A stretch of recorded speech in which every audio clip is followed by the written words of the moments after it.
We are Team Phoenix, representing the Phoenix mission.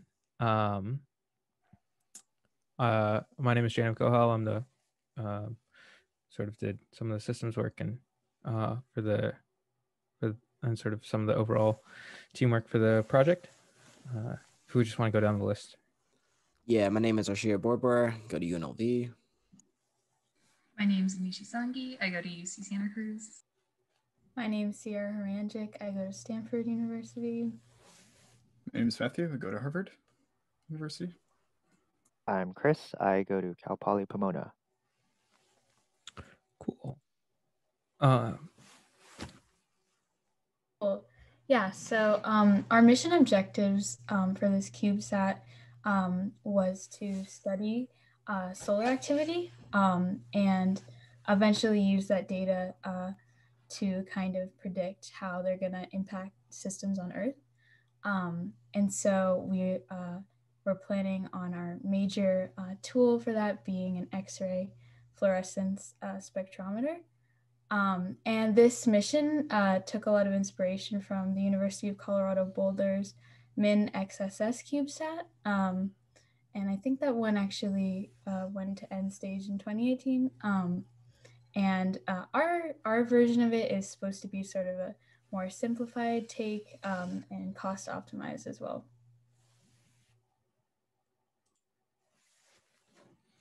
So the concept of operations for our mission, we sort of standard fare concept of operations, set on launch in around 2024, and we'll explain why in a future slide. And then deploy the solar panels and establish the communication link, and then start collecting data. Collect data for a fairly long time in the CubeSat world, for about 12 to 18 months. And then if there's any extended mission operations, we'd seek to implement those. And then we would have standard end of life procedures towards the end of what we expect to be a roughly 24 to 30 month window. Okay, and the purpose of this CubeSat, which is to monitor X-ray emissions from the sun and point an X-ray spectrometer at the sun. For this purpose, we want an orbit that has as much time in view of the sun as possible. And for this, we're planning to use what's called a sun synchronous orbit, specifically like the dawn dusk kind. And what a sun synchronous orbit is an orbit that gets perturbed by the brightness of the Earth, and processes around Earth at a rate which is the same as the rate that the Earth goes around the sun. And the diagram, the rate there shows that it shows an orbit in red, which does not process around the Earth, but the orbit in green does. And because of that, because that precession, that orbit is always perpendicular to the Earth's sun axis, and which is called like a dawn dusk orbit, because the satellite is always above or near the day-night terminator. And because of this, it can have constant view of the sun, which is ideal for a mission of sun observation.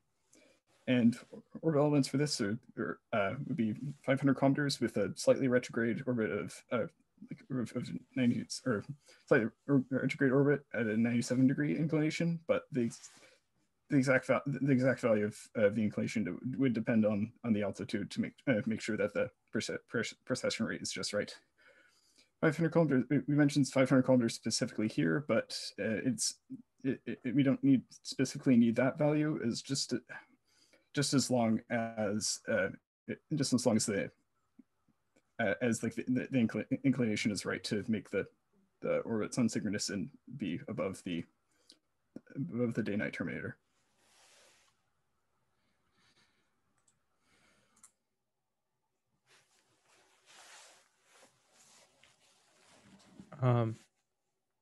Okay, I can talk about the budget.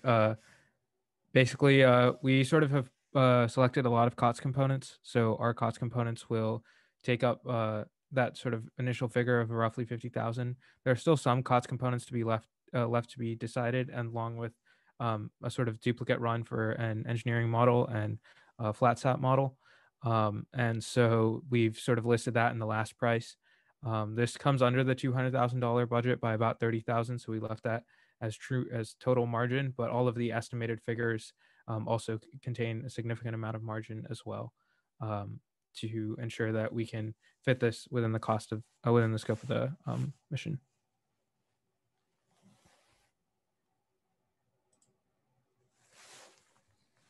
As for the schedule of launching our satellite, we want to maximize the solar data that we collect.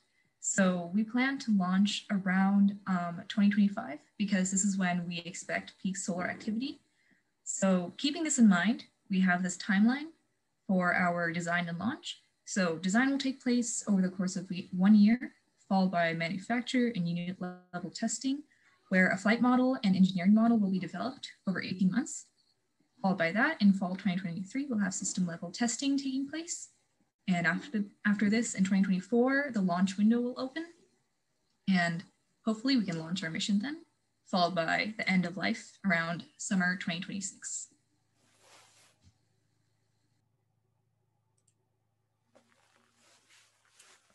Here's a look ahead for the subsystems and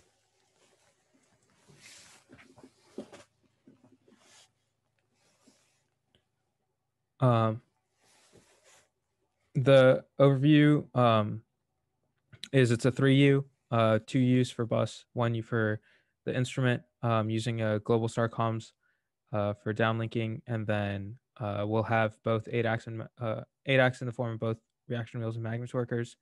Of course, the instrument is the X-ray flux monitor, and then most of the components are high TRL COTS components.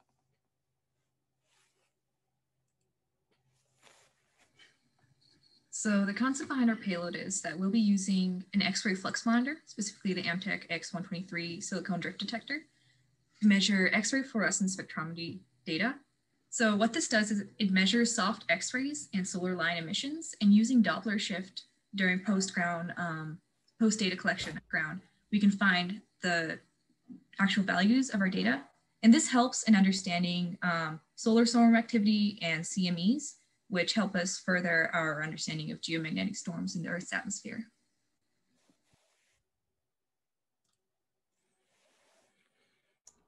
So for the ADCS, on the left, you could see our 3D orbit at a 98-degree inclination.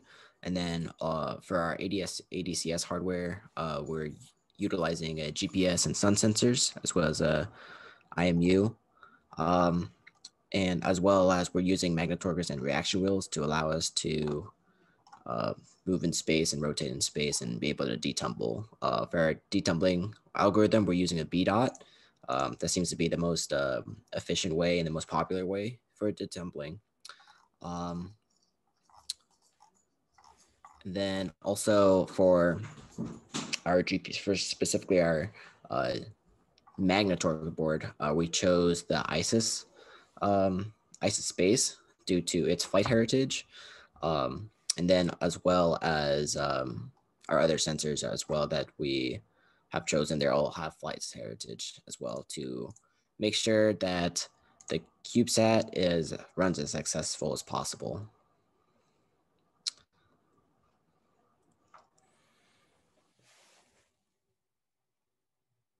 So for the power system, it's running a standard fanfare for a 3U system. In this case, we're using for our solar panels a deployable array of solar panels from EnduroSat. Because we are facing the sun, I don't think it was mentioned before, we are planning on facing the sun from one end of the satellite to do our spectroscopy experiment. So we will be using deployable solar panels to take advantage of taking in as much energy as we can. These solar panels put together, these four solar panels should give us about 33.6 watts of energy. We will be storing that into the ISIS electrical power system, which can hold up to 22.5 watt hours of energy. And running our power budget with our onboard computer, ADCS, and comm systems, we should be consuming about 10 to 15 watts of power. For the communications, we are using a commercial off-the-shelf solution that combines a Globalstar radio modem with a BeagleBone Black. So the BeagleBone Black will directly control when we're going to be able to downlink data. The Globalstar modem is a simplex, so it will only be able to transmit data. There's actually a typo, that should be transmitter. So it'll only be able to transmit data through the Globalstar network. And because of that, to have some uplink capabilities, we will be having a UHF VHF solution. However, that hasn't been fleshed out fully, but we are planning on integrating that as well as its own antenna system. For our thermal analysis, because we're going to be in a sun synchronous orbit, it's pretty much almost constantly going to be facing the sun 24/7, and that will cause a lot of radiation hitting our satellite, specifically heat transfer radiation. So that's going to be heating up a lot of the structure in our electronic components. As a result, we must look at passive and active cooling measures. For our passive cooling, we're going to have to look into additional testing for different materials for specifically our PCBs, and make sure that they're all under solar radiation levels. For active cooling, currently there's no thermal model right now, but it's most likely that multi-layer insulation will be required, and we would probably have to design heat sinks for our electrical components. And then for our environmental certification, because we decided to use a lot of commercial off-the-shelf components, and we found a lot of components that were high technology readiness level, space rated hardware. Our space, all necessary launch and space environmental requirements will be met on a per component level. And that concludes our presentation. So anyone have any questions?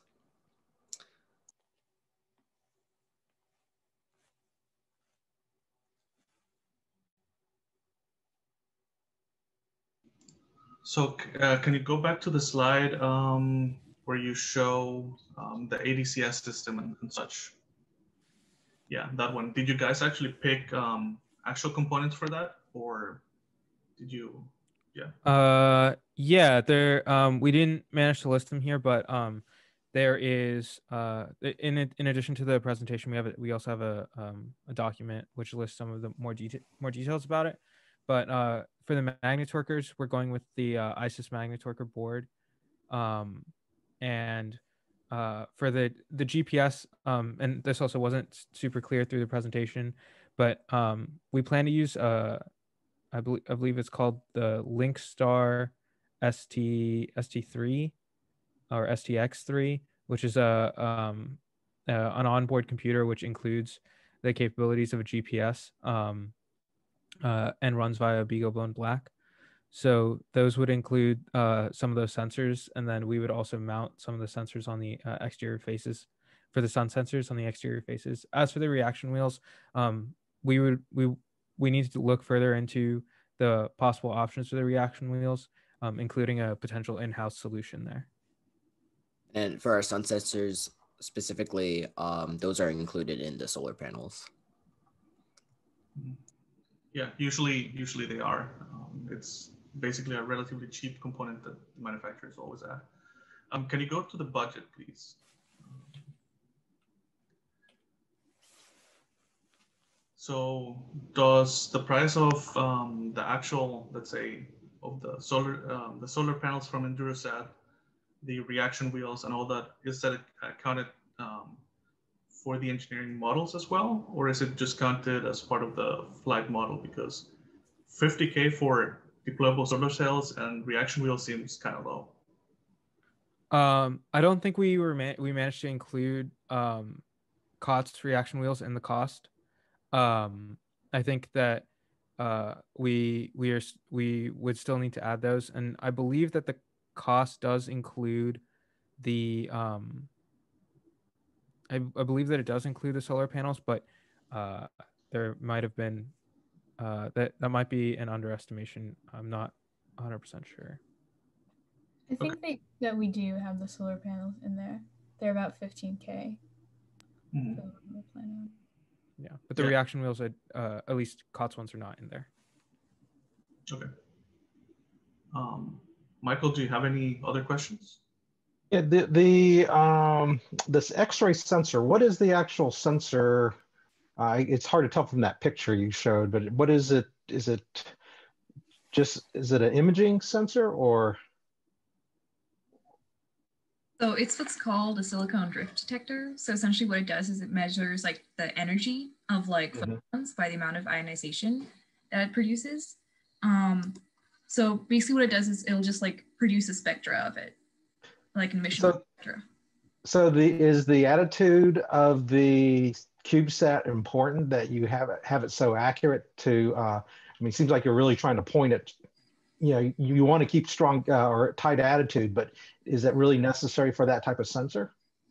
We want to gather as much data from like the sun as possible, so as much like radiation as we can get. And our pointing requirements are derived from the similar pointing requirements from the MINX mission, sort of the predecessor mission to this mission, which stated, I believe, it's a 4-degree field of view of the sensor. And after speaking to Flynn yesterday, we sort of guided us on the likely need of some reaction wheels to ensure that we meet those requirements for the sensor. Oh, so it is a 4-degree. Okay, so it's a very tight. I was thinking it's almost just a wide field of view that any X-rays impinging on the satellite anywhere, it would be picked up by the sensor. Is the data coming in? Are you is it modeling? I guess the question is, so you're just basically measuring the X-rays hitting measuring the X-rays hitting the sensor. Does that, and then did I understand that you're then going to post-process data and then correlate that to solar activity? Yes. Okay. And so have a relationship, say, hey, if you see this type of solar flares, this much your satellite could be receiving this much or this type of energy at these times. Yeah, that's the goal, to like see the radiation that a satellite would be receiving.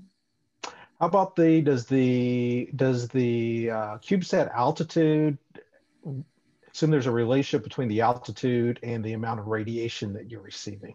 Is there an optimal, or you just want to measure it for like a standard CubeSat altitude?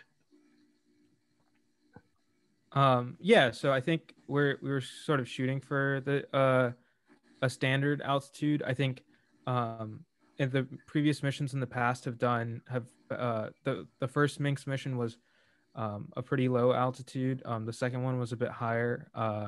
But in general, it's sort of hitting like a broad field of data collection. The X-ray the solar data is sort of part of a larger family of solar data that's collected on a various number of large and small sats that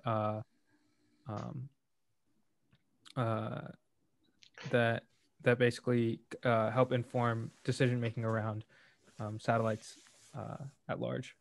So, Mike, I maybe a better way to phrase the question. At 500 kilometers, the Earth magnetic field or whatever is not going to shield it's not going to artificially shield your CubeSat or your sensor from X-ray emissions coming from the sun. No, we don't believe it would. Yeah, like passive photons are really affected by just static magnetic fields, or even other or even other electromagnetic radiation. I guess there's some weird quantum stuff that could happen with really high energy photons, but we're not worrying about that here. And also, it's really that effect would be really tiny. But I guess what shielding could happen to be from possibly from like the tenuous atmosphere that there is there, and also perhaps some of the charged particles in the Van Allen radiation belts may have some effect, but that remains a field to or a subject to look into in more detail, because it could get messy. It could get interesting and messy pretty quick. Mm-hmm. What about let's say launch vehicle? Did you guys think about that? Will likely be hitching a ride with another sun observing satellite, because the dawn dust on Synchronous Orbit is very commonly used for sun observing satellites because it has constant view of the sun, and so I guess there's specific altitude inclination be whatever launch slot we can acquire there. So 500 is like about approximately what it might be. There's some that near then like the 608 kilometer altitude, but that might be a bit high for this CubeSat because it needs to deorbit within a certain amount of time after it's decommissioned, and we don't have any sort of station keeping or any like deorbiting thrusters on there, so we might have to stick to the lower range of orbits. Yeah, I just wanted to see if you guys put some thought into that, which you did. That's good. How about redundancy? How much of your CubeSat can fail before you stop having a viable mission? Chris, do you want to take this one? Insofar as the redundancy systems with the communications, we would have both using the Global Star radios and incorporating future UHF, VHF radio systems. So in case one radio fails, we would have that. But in terms of like other subsystems, we don't really have too much redundancy. For example, there's only one onboard computer. While it's rated for space, there's not a whole lot of like fail safes to keep it in operation. Right. For a CubeSat, that's normal as well. It's usually not designed to be redundant. Yeah. Can you go back to the budget, please? So, assume I'm the person who gives you the grants, and I say, because of whatever reason, you're getting 40,000 less. Where do you cut the money? I think we would probably to some extent scale back what the development of the EM model. Likely likely we wouldn't have a fully generated ADAC system. Those are sort of one of the most costly, and then we would also likely skip out on any additional, like, let's say, solar panels for an NEM model, but the other place we could probably cut is depending on the resources we could leverage. We could probably save some of the money in additional lab equipment if there were if we could find partners, schools, or if the environment that we were building in allowed us to have a sort of a more robust lab to build in. Okay, thank you. What kind of pointing accuracy do you need for the uplink antenna? Or is it just an isotropic antenna? For the uplink, sorry, could you clarify, like from the satellite we're sending out data or receiving? Oh, sending up the data. So sending up data. You mentioned it was just an uplink only, but what kind of pointing? Because you mentioned that you're only doing that when you're in darkness. I was curious, is it because of it's pointing in the? You have to point. Do you have to? Is the attitude important for the uplink antenna to work? For the Global Star radios, we would have to point that out away from the Earth. But for then that would be for transmission. For receiving data through the UHF, VHF radios, those would be ideally less directional and more omnidirectional antennas. So we haven't entirely figured out how what type of antennas we'd be using. Because I was curious if why if if the uplink antenna was on the same side as the sensor, it would in theory be it should be pointing toward upwards toward the sun. That it would always would you want to do your uplink potentially when you're in sun, because then you have a greater battery budget at that point. Yeah, which is the beauty of being on a sun synchronous orbit, right? That you have so much power that you can actually do more things simultaneously. So, yeah.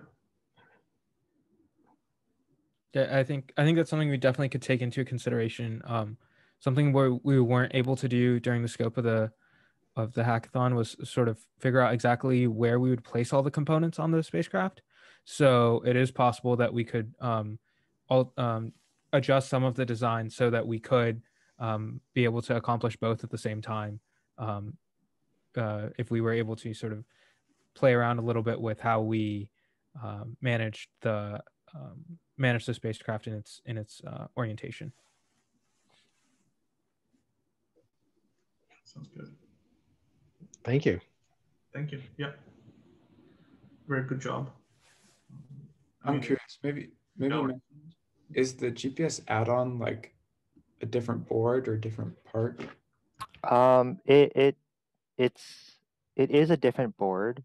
It's a little thing that you could mount somewhere else. It's not entirely incorporated into the radio PC104 board, but it does connect like directly to it, and it has this. You could connect an additional antenna to it, so it's not like one unit. It is an add-on board, like separate entirely. Okay, for sure. Yeah, and I don't think we managed to mention this either, but we would employ a PC104 stack for our bus components. I would hope. So we're predominantly selecting PC104 stackable components. Right. By the way, for the members of the other team, you guys are also free to ask questions. We have about 2 minutes left in the time slot.